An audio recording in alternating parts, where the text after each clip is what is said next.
Only thing is left is tires.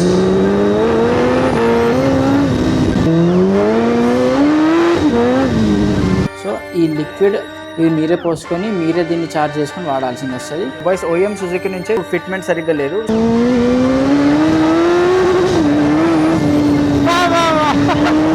Okay, so what's up guys, welcome back to the channel.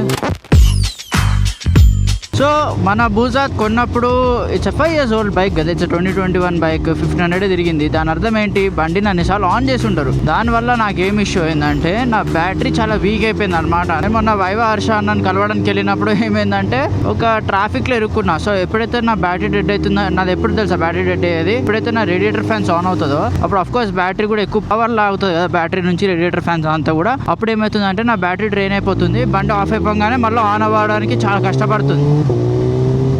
So అది నాకు ముందే తెలుసు, కానీ we've trying to find a lithium battery అనమాట. ఇండియాలో దొరకట్లేదు, షీడో అవన్నీ ట్రై చేస్తే దొరకట్లేదు. సరే చూస్తున్నాము, సడన్ గా డాష్ బోర్డ్ మీద అన్ని లైట్స్ ఆన్ అయిపోయినాయి, ఏదో ఇష్యూ అది ఇష్యూ. సో ఆ డాష్ బోర్డ్ పైన F1 హిల్ హోల్డ్ అనేసి వచ్చింది అనమాట. సో ఏందని అని చెప్పి ఆన్లైన్లో చెక్ చేస్తే మనకి ఏదైనా కేబులింగ్ ఇష్యూ ఉన్నా, ఎలక్ట్రికల్ ఇష్యూస్ ఏమైనా వచ్చినా కానీ, ఇంజన్ ఇష్యూ ఏమైనా వచ్చినా, లేదంటే బ్యాటరీ ఇష్యూ ఉన్నా కూడా ఆ సింబల్ వస్తుందంట. So we already knew it is a battery issue. Of చేసి కొద్దిసేపు తర్వాత మళ్ళీ ఆన్ చేయగానే మొత్తం కోడ్స్ అన్ని వెళ్ళిపోయినాయి. సరే ఇంకా బ్యాటరీ దొరకలేదని చెప్పేసి యువాసా ఉండే 15,000 రూపీస్ అనమాట. It's not lithium battery.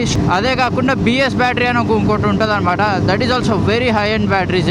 యువాసా ఒకటే ఏంటంటే అడ్వాంటేజ్, 15,000 కి మీరు ఒక 4 years to 5 years దాన్ని ఈజీగా లాగచ్చు. బిఎస్ ఏంటంటే ఒక 2.5 years 3 years లేదా 4 years లాగచ్చు, కానీ అది ఒక 8,000 రూపీస్ ప్రైస్ ఉంటుంది. సో 2 సార్లు కొనుక్కుంటే 16,000 అవుతుంది. You'll have more 1 year extra time period, అలా depends on how you use it. So అందుకనేసే ఈవెన్ విష్ణు అన్న బండ్లో కూడా అదే ఉందంట. So he suggested me, if you want to go for it, నీ ఇష్టం. Yuasa any day the best, but this is not bad, this is also like the best. BS batteries ఎప్పుడు కూడా తక్కువ కాదు, అలాని యువాసాతో కంపేర్ కూడా చేయలేమని. దెన్ ఐ థాట్ 14,500 టోటల్గా 15,000 ఎందుకు పెట్టడం for battery. Of course these bikes need that, కానీ same power output, same everything, just ఏంటంటే brand difference. Yuasa is more reliable for sure. But మీరు ఒకసారి ఫారెన్లో ఎవరిదైనా మోటో బ్లాగర్స్ చూస్తే దానిలో చాలా మంది బిఎస్ వాడతారు. బిఎస్ది లిథియం బ్యాటరీస్ వాడతారు అనమాట. సో మనది వచ్చేసి liquids, it's not a lithium battery. So ఇప్పుడు కూడా అదే, we're going to bench bay to get that thing done. And బండి కొన్నప్పటి నుంచి దేర్ ఇస్ స్లైట్ ప్లే, చాలా స్లైట్ ప్లే, లిటరలీ నోటీస్ చేయడం కూడా చాలా కష్టం అనమాట. సో అది ఉంది. సో విష్ణు అన్న is like will set that కూడా ఎందుకు వచ్చింది, అన్నీ నీట్గా చేసి పెట్టేసుకుందాం అని చెప్పి. బండి స్టాల్ అయిపోయింది, అయింది, ఓకే, పడిపోతున్నట్టుంది అది. అసలు ఏబిఎస్ నిజం చెప్తున్నా చాలా పీస్ఫుల్ అప్ప మన రోడ్లకి. ఏబిఎస్ లేని బైక్స్ నడుపుతూ ఇక్కడ షో కొట్టడానికి అవ్వదు, దొబ్బేస్తాం అటు ఇటు మిస్టేక్ చేస్తే. అండ్ చాలామందికి ఒక డౌట్ ఉంది, చాలాసార్లు అడుగుతున్నారు comments, I don't know why, that అన్న మీది ఆఫ్టర్ మార్కెట్ ఎగ్జాస్ట్ కదా, పోలీస్తో రే రే రే రే రే రే రే రే రే చూడరా రైట్లో అని ఉన్నాడో లేదో. సో పోలీస్తో ఏం ఇష్యూ రాదంటే అఫ్కోర్స్ వస్తుంది బాయ్స్, రాదని ఉండదు ఎప్పుడు కూడా, because we're changing the full system exhaust stock to more louder one. కానీ the one I have is Akra exhaust. ఆక్రాది ఏంటంటే this is a long can, so it is not very loud. అంతెందుకు నేను చాలాసార్లు పోలీసులను ఎన్కౌంటర్ చేశాను ఈ bike పైన. వాళ్ళ పక్క నుంచి ఇలా వెళ్తుంటే వాళ్ళకి చాలా దగ్గర ఉంటే కానీ ఇది వినపడదు, బేస్ వస్తుంది అంతే. కానీ అదే నేను ఒక 5,000 6,000 RPM దాటానంటే it will get way too loud. అప్పుడు బండి మీకు కిలోమీటర్ నుంచి అనిపిస్తుంది. బట్ ఎనీవే సిటీలో అంత స్పీడ్ అయితే వెళ్ళా నేను జనరల్గా. I'm happy to cruise on Busa more. So మనకు ఆ ఇష్యూ లేదు. అలా చూసుకుంటే ఎగ్జాస్ట్ ఈజ్ ఇల్లీగల్, కానీ మైక్ మీరు కొంచెం దూరం పెట్టుకొని 80 decibels ఉండాలి. మనం థ్రాటిల్ ఇచ్చినప్పుడు ఒక 4,000 to 5,000 RPM మేము థ్రాటిల్ ఇస్తే మైక్లో డెసిబుల్స్ 80 ఉండాలి, లేదా బిలో 80లో ఉండాలి. అండ్ ఆక్రాది I guess it is around 90 decibels or something. So yeah 10 decibels is kind of a lot, తక్కువ అని చెప్పను. But yeah, so putting and exhaust is illegal for sure. But ఇది ఈ exhaust specific exhaust is not like a ఇలా nuisance చేసి loud అయిపోయి. నేను చెప్తున్నా మా గల్లీలో నేను దీన్ని కోల్ స్టార్ట్ చేస్తా, ఫుల్ ఇట్లా బేస్ వస్తుంది ఒక 2 minutes. ఒక్కళ్ళు కూడా వచ్చి కంప్లైంట్ చేయలేదు మీ వాడి బైక్ చాలా లౌడ్ ఉంది, చాలా సౌండ్ వస్తుంది, డిస్టర్బెన్స్ ఉంది, ఎవ్వరు కంప్లైంట్ చేయలేదు. That's how smooth it sounds. So నేను ఎక్కడికి వెళ్ళినా, నేను ఎక్కడ నడిపినా కూడా everyone is like appreciating the sound this bike has a. కానీ ఎవరు కూడా ఇంత లౌడ్ చీ అంటే మీకు అర్థమవుతుంది కదా పాయింట్, అదైతే లేదు. So I kind of feel it's illegal but it is not disturbing to others, it is not very loud. బేసిక్గా మీకు ఫరక్ పడదు. పక్కన కొన్ని ఉంటాయి, కొన్ని Z9 అండ్ కావాసాకి, జనరల్గా కావాసాకి బైక్స్ చాలా లౌడ్ అవుతాయి. దానికి మీరు రేస్ ఫిట్ లాంటి ఎగ్జాస్ట్లు, SC ప్రాజెక్ట్ లాంటి ఎగ్జాస్ట్ పెడితే ఏంటంటే మీకు సౌండ్ మీరు ఎప్పుడైనా విన్నుంటే క్రేజీ లౌడ్ ఉంటుంది. అవి అఫ్కోర్స్ అందరికి ఇరిటేషన్ తెప్పిస్తుంది, పక్కన వాళ్ళకి, నడిపే వాళ్ళకి, దూరం ఉండే వాళ్ళకి కూడా వినిపిస్తుంది. అది considered as a two loud bikes. But these bikes, దీనికి ఉన్న ఆక్రా లేదంటే నా పాత GSXR కున్న యోషిమోరా కూడా it was not very loud, it was more base. మీరు ఒకటి గుర్తుపెట్టుకోండి, ట్రెబుల్ మీకు ఎప్పుడైనా కానీ మీ చౌకి గట్టిగా వినిపిస్తుంది అండ్ చాలా ఇరిటేటింగ్ ఉంటుంది. బేస్ ఎప్పుడు మీకు ఫీల్ అవుతుంది కానీ చాలా ఎక్కువ ఇరిటేషన్ చెవులకు కానీ హెడ్కి కానీ ఉండదు. So this is one of those exhaust. So I don't have any issues riding it that way. And అది తప్ప మిగతాదంతా లీగలే. బండ్లో నెంబర్ ప్లేట్లు కూడా లిటరల్లీ స్టాక్ నెంబర్ ప్లేట్లే, HSRP ప్లేట్సే పెట్టుకుని తిరుగుతున్నాను నేను. ఇంకా జెల్కి కూడా అప్గ్రేడ్ చేయలే. But I will change it to gel, ఎందుకంటే నాకు బండి పైన స్టిక్కర్స్ పెట్టుకోవడం నచ్చదు. I want to put my channels name and all on gel plate. జనరల్గా నేను ఎన్నో ఇయర్స్గా చేసేది అదే. So that's one thing I will change. ఇలాంటిది పెట్టుకోకండి మరి దానంగా. TG35 కన్ఫర్ట్స్ అవ్వదు. నేను పెట్టించుకునే జెల్ ప్లేట్స్ ఏంటంటే you can actually read all the numbers and నాకు దానిపైన చలాన్ కూడా పడ్డది. So you understand right, challan పడుతుందంటే దట్ స్పీడ్ కెమెరాలో కూడా అది రిజిస్టర్ అవుతుంది. సో అలాంటి ఫాంట్ పెట్టుకుని చేయించుకుంటాను అనమాట నేను జనరల్లీ F1 ప్లేట్స్లో. So exhaust is illegal boys. మీరు ఏ ఎగ్జాస్ట్ పెట్టించుకున్నా, ఎంత తక్కువ సౌండ్ ఉన్నది పెట్టించుకున్నా కానీ ఇల్లీగల్ ఈజ్ ఇల్లీగల్. సో బేసిక్గా స్లిప్ ఆన్ పెట్టుకున్నారంటే it will come under legal thing only because government చెప్పిన డెసిబుల్ నార్మ్స్ ప్రకారం అయితే స్లిప్ ఆన్ చాలా బైక్స్కి అంత లౌడ్ అవ్వదు, మీకు కొంచెం బేస్ యాడ్ అవుతుంది అంతే. సో వాళ్ళు సేఫే, మిగతా వాళ్ళకైతే it is illegal. So that's my point boys. And ఇంకొక డౌట్ కూడా ఉంది, అన్న జనరల్గా బూజాకి 2 ఎగ్జాస్ట్ ఉంటాయి, మీదెందుకు సింగిల్ ఉంది అని చెప్పి. మీరు ఎప్పుడైనా 2 ఎగ్జాస్ట్ ఉన్న బూజాది నొక్కండి ఆన్లైన్లో సౌండ్. అది కొంచెం ఎట్లా అంటే V4 ఇన్లైన్ రెండు ఒకటేసారి కొట్టేసుకుంటే ఎట్లా వస్తుంది అట్లా సౌండ్ వస్తుంది అనమాట. నాకు అస్సలు నచ్చదు. అండ్ మీరు 2 ఎగ్జాస్ట్లు తీసి వెయిట్ రిడక్షన్ చేసి మళ్ళీ 2 ఎగ్జాస్ట్ ఎందుకు పెడతారో నాకు అర్థం కాలే. Single exhaust will reduce a lot of weight and it has the proper inline 4 sound from a Buza. So I don't know what's the point behind 2 exhausts. I like single exhaust. Looks wise of course 2 exhaust బాగుంది, అంత single exhaust బాగోదు. And stock exhaust పెడితే మాత్రం Bhooja actually ఒక big super car లెక్కనే కనిపిస్తుంది. Because అంత huge ఎగ్జాస్ట్లు ఉంటాయి, బ్యూటిఫుల్గా కర్వ్ అయి ఉంటాయి అనమాట. వీళ్ళు చూసారా ABS ఉంటే ఎట్లా ఆడుకున్నా కానీ బండి ఎక్కడ ఆగాలో అక్కడే ఆగుతుంది. ABS లేకపోతే మన రోడ్లో ఉన్న మట్టికి వీటికి బండి ఎక్కడ ఆగాలో అక్కడే పడిపోతారు. Luckily I had track experience. So నాకు ప్రోగ్రెసివ్ బ్రేకింగ్ ఎక్కువ అలవాటు అయ్యింది instead of very like panic breaking చేసే వాళ్ళకైతే ABS is a must. Bro కూడా సేమ్, నేను కూడా ఇట్లా నా ADBకి సేమ్ ఆక్రా ఎగ్జాస్ట్ పెట్టించుకున్నా తెలుసా, ఫేక్ ఆక్రా ఎండ్ క్యాన్. సో అట్లా నైస్. R15 నాకు మస్తు వస్తుంది. మా ఫ్రెండ్ గారి దగ్గర కూడా ట్రాక్ కీరా అంటే నేను అంటుండు వాడు, పడేస్తాను లేదంటే టైర్లు అరిగిపోతాయి దొంగ కొడుకు. This is a TFT display one. Nice. నాకు ఒక్కొక్కసారి ఎక్స్పల్స్కి నేను ఎంత కొనానో అంతకే వస్తున్నాయి అనమాట. నేను కొనేసుకుంటా అదే ప్రైస్ ఇచ్చాను.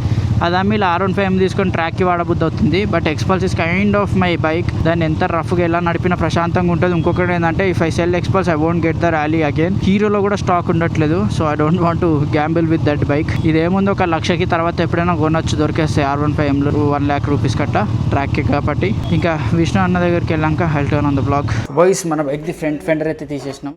చూడండి ఎంత ఉందో, ఏదో స్ప్లెండర్ ఎక్స్పల్స్ అంత పెద్దగా ఉంది అది. ఇప్పుడు we're trying to put the front paddock. ఈ ఫ్రంట్ మొత్తం తీసేసి, ఎందుకంటే మడ్గాడ్ ఉందంటే మాత్రం we cannot put the front paddock అనమాట. అది వచ్చింది చూడు, ఒక టాయ్ ఆన్ చేసి థ్రాటిల్ ఇస్తే స్మోక్ వస్తుంది, అట్లుంది ఇప్పుడు. నేను మా ఇంట్లో ఉన్న ప్యాడాక్ ట్రై చేద్దాం అనిపిస్తుంది, తర్వాత స్టంట్ ఎందుకులే అని ఆగిపోతాను ఫ్రంట్ది. అరే మస్తుందా ఫ్రంట్ ప్యాడాక్స్ తోటి ఇట్లా. సో బాయ్స్ OEM సుజుకి నుంచే ఈ ట్రిపుల్ లైట్ OEM నుంచే కొంచెం దాన్ని ఏమంటారు ఫిట్మెంట్ సరిగ్గా లేదు. So we're trying to fit that ప్రాపర్గా according to the manual. So దానికోసం ఈ టోకా బోల్ట్, ఆ టోకా బోల్ట్ అండ్ దెన్ దీన్ని కూడా లూజ్ చేయాలి మనం.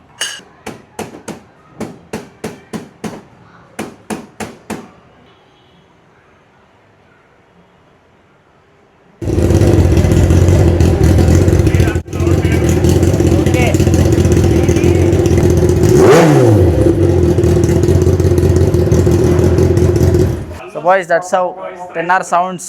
దాన్ని కింద క్యాట్ లేకుండా డైరెక్ట్ హెడర్స్ నుంచి వచ్చే సౌండ్. సో బాయ్స్ ఇది మన బ్యాటరీ, BS బ్యాటరీ అని చెప్పి చాలా హెవీ ఉంది. Let me show you. So జనరల్గా వచ్చేసి ఇవి మనకు వచ్చింది ప్రీఫిల్డ్ తెప్పించాడు విష్ణు అన్న. సో సీన్ ఏందో చెప్తా. సో ఇది ఉంది కదా, ఈ లిక్విడ్ మొత్తం ఓపెన్ చేసి దీని లోపల పోసి దాని తర్వాత చార్జ్ చేసి పంపిస్తారు. జనరల్గా అయితే ఇది మీరే పోసుకొని మీరే దీన్ని చార్జ్ చేసుకొని వాడాల్సింది వస్తుంది. But for us it was already done. This is the battery. So old తీసి విల్ ఫిక్స్ దిస్.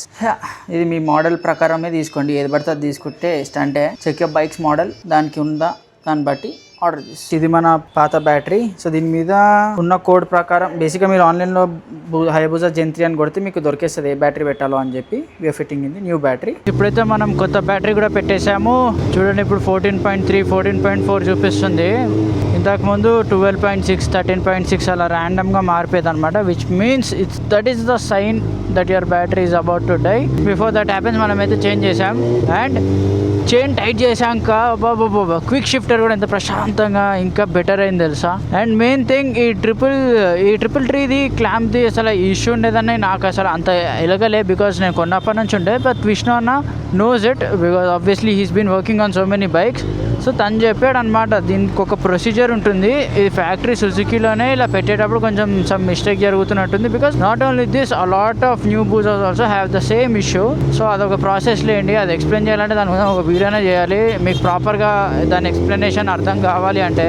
సో ఇప్పుడు దానివల్ల ఏంటంటే మనకి లిటరలీ బ్రేకింగ్తో సహా ప్రతిదీ సెట్ అయిపోయింది అనమాట. ఇంతకుముందు బ్రేక్ వేసేటప్పుడు కొంచెం బ్రేక్ టర్నింగ్ చేసేటప్పుడు అలా కొంచెం ఎందుకో బైక్ కొంచెం కాన్ఫిడెన్స్ తగ్గిపోతూ వస్తుంది అనమాట over the period. I don't know why, but Saurabh bike కానీ ఇప్పుడు నడిపేటప్పుడు అసలు అలా లేదు తెలుసా. యూజర్ 3. సో ఇప్పుడు నడిపేటప్పుడు హ్యాండిలింగ్ చాలా బెటర్ అయింది. Breaking is like on point. ఇంతకుముందు కొంచెం బ్రేకింగ్లో కూడా కొంచెం అది ఎలా ఎక్స్ప్లెయిన్ చేయాలి అర్థం కావట్లేదు. బేసిక్గా మీకు చిన్న మూమెంట్ ఉంటుంది handle bar top triple tree మౌంట్కి, which will reduce your braking thing. అదొక కొంచెం అది బేసిక్గా దాని ఎక్స్ప్లెనేషన్ కొంచెం కష్టమే అనుకోండి. ఇప్పుడైతే బ్రేక్ నొక్కితే ఫ్రంట్ ఇలా టైవ్ అయిపోతుంది. So yeah, our bike is in all good shape. Now only thing is left is tires. See, quick షిఫ్టర్లో కూడా చేంజ్ అయినట్టు ఆ టైర్లు అని అట్లా ఉంది. ఆ టైర్లు ఒకటే మనకి మిగిలిన చేంజ్ అయిపోయింది.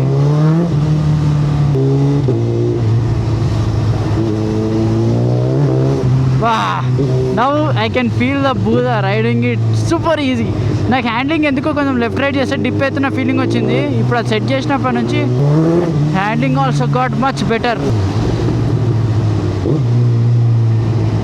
సౌరభన్న బాబు నన్ను మిస్ అయిపోతున్నాడు ఇప్పుడు.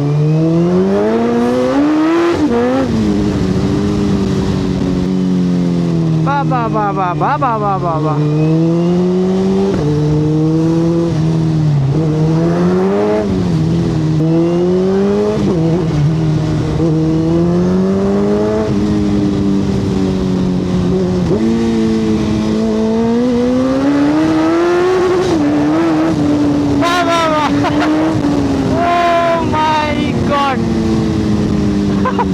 Chain tight. ఇదైతే చైన్ టైట్ మహిమ. అమ్మ బాబోయ్,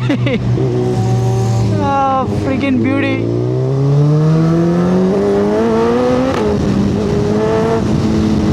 ఓ my god, this is Busa. ఇంకా పవర్ఫుల్ మోడ్ వాడలేండి, ఇంకా 3లో పెట్టేద్దాం. బాబా బాబా బాబా బాబా.